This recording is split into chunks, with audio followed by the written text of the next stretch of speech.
Welcome to insights with Kumar. तो हम सीखेंगे कि किसी भी शेयर का एनालिसिस कैसे करें। आपके साथ भी कभी ना कभी तो ऐसा हुआ ही होगा कि आपने कोई शेयर खरीदा और वह शेयर वहीं से टूटने लगा और आपने लॉस बुक किया। तो इसके लिए वॉरेन बफेट ने कहा है कि प्राइस इज व्हाट यू पे and value is what you get. अब पूरा स्टॉक मार्केट तो हम एक वीडियो में कवर नहीं कर सकते, इसलिए हमने इस वीडियो को पार्ट बाय पार्ट्स में कवर किया है। आई होप आपको ये वीडियो पसंद आएगा। तो आइए हम आगे का शुरू करते हैं। ओके, तो सबसे पहला चीज होगा intrinsic value. What is intrinsic value, what is market value, what is earning per share, ये सारा चीज हम अगले अगले स्लाइड्स में कवर करेंगे। तो ये कुछ टॉपिक रहने वाले हैं जिसके ऊपर हम डिस्कस करेंगे, और लास्ट में मैं आपको एक एक्साइटिंग होमवर्क भी दूंगा जिससे आपको टॉपिक का इन डेप्थ नॉलेज हो जाएगा। तो चलिए अपन शुरू करते हैं। तो सबसे पहला टॉपिक होगा intrinsic value. What is intrinsic value. तो आप सपोज करिए कि आप कोई रेस्टोरेंट में छोले भटूरे खाने गए और आपने उस छोले भटूरे के लिए 250 रुपीज़ पे किया, और वहीं पर आपने एक स्टॉल में छोले भटूरे खाए जिसका आपने ₹50 पे किया। पर्टिकुलरली अब इस केस में अगर हम हॉस्पिटैलिटी को साइड कर दें, सिर्फ टेस्ट की बात करें, तो आप शायद 50 रुपीज़ के छोले भटूरे से सेटिस्फाई हो जाए, या फिर कोई कोई 250 रुपीज़ के छोले भटूरे से सेटिस्फाई हो जाए। लेट सपोज किसी पर्सन को 250 रुपीज़ का छोला भटूरा अच्छा नहीं लगा और 50 रुपीज़ का छोले भटूरे बहुत अच्छे लगे।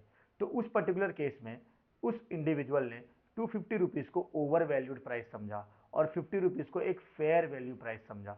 तो इंट्रिंसिक वैल्यू का मतलब होता है फेयर वैल्यू, यानी कि हम उस पर्टिकुलर कॉमोडिटी को कितना रुपया दे सकते हैं, और अगर वो पैसा ज़्यादा है तो हम उसे ओवर वैल्यूड डिनोट करते हैं। लेकिन आप उस पर्टिकुलर चीज़ के लिए आप टेस्ट के ऊपर कह सकते हैं कि मैं और 20 रुपीज़ पे कर सकता हूँ, ये इतना टेस्टी था। इसका मतलब वो शेयर अंडर वैल्यूड है, यानी कि उस शेयर का एक्चुअल प्राइस और 20 रुपीज़ हो सकता है। पर्टिकुलरली यही चीज़ शेयर मार्केट में भी होता है। लेट से मैंने पहली बात करूंगा मैं मार्केट कैपिटलाइजेशन की। अब मार्केट कैपिटलाइजेशन क्या होता है, तो सबसे पहले टाटा मोटर्स के एग्जांपल से समझते हैं। तो पर्टिकुलरली टाटा मोटर्स का share price as of now trade कर रहा है 834 रुपीज़ में। तो मार्केट कैपिटलाइजेशन का मतलब होता है, देखिए आप पर्टिकुलरली कोई सा भी टर्मिनल यूज कर सकते हैं इस एनालिसिस के लिए। मैंने फिलहाल जो टर्मिनल यूज किया है वो ग्रो का यूज किया है, आप किसी और ब्रोकर का भी टर्मिनल यूज कर सकते हैं, डेटा इंटरनेट पर अवेलेबल है। तो सपोज करो इसका मार्केट कैप लिखा हुआ है यहाँ पर 3,07,000 करोड़। इसका मतलब अगर आज के डेट में कोई पर्सन टाटा मोटर्स को पूरी तरीके से एक्वायर करना चाहता है तो उसे ऑलमोस्ट 3 लाख करोड़ रुपीज पे करना होगा। दोस्तों यहाँ पर इंटरेस्टिंग बात यह भी है कि पर्टिकुलरली कोई भी शेयर का अगर मार्केट कैपिटलाइजेशन बहुत ज़्यादा है, यानी कि वो लेस रिस्की माना जाता है, और अगर मार्केट कैपिटलाइजेशन बहुत कम है तो वो हाईली रिस्की माना जाता है। तो आई होप आपको मार्केट कैपिटलाइजेशन के बारे में समझ में आ गया होगा। तो अगला टॉपिक पर हम जाने से पहले मैं आपको ये बता देता हूँ कि what is earning per share.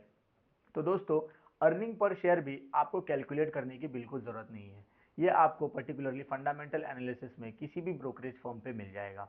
Late से आप ईपीएस का ही एग्जांपल लीजिए, तो ईपीएस का ही फुल फॉर्म होता है earning per share. Tata Motors के केस में इस पर्टिकुलर कंपनी का जो ईपीएस है वो है 91.72। अब what is earning per share. Earning per share का मतलब है कि एक शेयर पे कंपनी को कितनी कमाई हुई है, यानी कि टाटा मोटर्स के हर एक शेयर पर कंपनी ने रफली 91.72 रुपीज़ यानी कि ऑलमोस्ट 92 रुपीज़ कमाए हैं। अब ईपीएस क्यों ज़रूरी है, क्योंकि हमें पी रेशियो निकालने के लिए वो एक मेन एलिमेंट होगा। लेट से अब हम पी रेशियो पे आ जाते हैं। तो पी रेशियो में भी मैंने टाटा मोटर्स का ही एग्जांपल लिया है ताकि आपको बहुत अच्छे से समझ में आए। अब व्हाट इज पी रेशियो। तो पी रेशियो को आप सिंपली कैलकुलेट कर सकते हैं प्राइस, यानी कि जो अभी प्राइस चल रहा है टाटा मोटर्स का वो 834 रुपीज़ चल रहा है, डिवाइड बाय अर्निंग, कितना टाटा मोटर्स इस समय कमा रही है। अगर आप इन दोनों एलिमेंट्स को डिवाइड कर देंगे तो आपके पास पी रेशियो आ जाता है। और मजे की बात यह है कि आपको पी रेशियो कैलकुलेट नहीं करना है। पर्टिकुलरली पी रेशियो आपको इसी ब्रोकरेज फॉर्म पे यानी कि ग्रो के टर्मिनल पे मिल जाएगा, जो इस केस में है रफली 9। अब what is ideal P ratio, P ratio कितना होना चाहिए। तो देखो बच्चों, पी रेशियो या तो 20 या तो 20 से कम का होना चाहिए, तो वो कंपनी इन्वेस्ट करने के लिए आइडियल है। मैं आपको एग्जांपल से समझाता हूँ। लेट से किसी कंपनी का पी रेशियो 25 है, तो इस केस में आपको 1 रुपये कमाने के लिए ₹25 इन्वेस्ट करना पड़ेगा इन अ ईयर, तो आप एक साल में ₹1 कमाएंगे। तो हमारे पास पैसे होते हैं लिमिटेड। अगर मैं ज़्यादा पी रेशियो वाला स्टॉक खरीदूंगा तो मुझे समझिए ₹40 वाला मैंने स्टॉक खरीदा, तो मुझे उस ₹40 पे करने पड़ेंगे ₹1 कमाने के लिए। इस केस में, टाटा मोटर्स के केस में, वह अमाउंट आ जाता है ₹9, मतलब मुझे हर ₹9 पे करना है ₹1 कमाने के लिए। तो मैं एक साल में ₹1 कमाऊंगा ₹9 पे करने के बाद। तो आई होप आपको पी रेशियो भी समझ में आ गया होगा। ऐसे बहुत सारे सेक्टर्स हैं जिसका पी रेशियो बहुत हाई होता है। इसका मतलब उस पर्टिकुलर सेक्टर में आपको इस वक्त इन्वेस्टिंग नहीं करनी है, क्योंकि हाई पी रेशियो आपको पर्टिकुलरली उस अमाउंट तक लेके जाएगा जो डिजायरेबल नहीं है। लेट से मैंने एक और एग्जांपल लिया कि कोई एक पर्टिकुलर का पी रेशियो 100 है, यानी कि आपको हर ₹100 पे पर्टिकुलरली ₹1 कमाने के लिए आपको ₹100 इन्वेस्ट करना पड़ेगा इन अ ईयर। तो आप हर ₹100 पे ₹1 कमाएंगे, जो कि इन दोनों केसेस में घाटे का सौदा है, क्योंकि टाटा मोटर्स में वहीं पर मुझे ₹9 इन्वेस्ट करके एक साल में एनुअली ₹1 रिटर्न मिल जा रहा है। तो अगला टॉपिक हम देखते हैं, इंडस्ट्री पी। देखो दोस्तों, अब मुझे ये पता है कि बहुत सारे लोग कहेंगे कि पर्टिकुलरली पी रेशियो कोई कोई कंपनी का तो बहुत अच्छा है और ऊपर भी है, 100 के भी ऊपर है, 120 के भी ऊपर है, लेकिन स्टिल वो कंपनी अच्छा परफॉर्म कर रही है और एनुअली उस कंपनी ने अच्छा रिटर्न दिया है। तो हमें सिर्फ पी रेशियो नहीं देखना है, हमें एक और एलिमेंट देखना है जिसे हम कहते हैं industry P.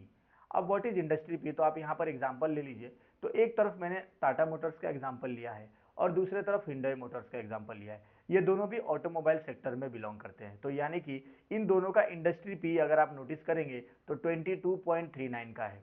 Particularly industry P हमें यह बताता है कि एक इंडस्ट्री में बाकी प्लेयर्स का पी कितना है, और एवरेज ऑफ ऑल पी यानी कि आइडियल पी ऑटोमोबाइल सेक्टर का होना चाहिए 22.39 या उससे कम। अगर ये उससे ज़्यादा है तो इसका मतलब पर्टिकुलरली ये स्टॉक ओवर वैल्यूड है। आप एग्जाम्पल से देख लीजिए, Hyundai मोटर्स का जो पी रेशियो है वो निकल के आ रहा है 24.43, जो कि इंडस्ट्री पी से ज़्यादा है। तो यानी कि आप पर्टिकुलरली Hyundai मोटर को अभी नहीं खरीद सकते, क्योंकि ये शेयर इस समय ओवर वैल्यूड है। लेकिन आप टाटा मोटर्स को खरीद सकते हैं क्योंकि इंडस्ट्री के कंपैरिजन में ये पर्टिकुलरली अंडर वैल्यूड है। अगेन, ये बाय एंड सेल रिकमेंडेशन नहीं है, हम जस्ट एक एनालिसिस करके ये समझना चाह रहे हैं कि पर्टिकुलरली कोई भी स्टॉक को एक फंडामेंटली एनालिसिस करके कैसे पिक किया जाए और एक अच्छे रिटर्न्स कमा लिया जाए। तो अगला सेक्टर आता है कंपेयरिंग सेक्टर्स।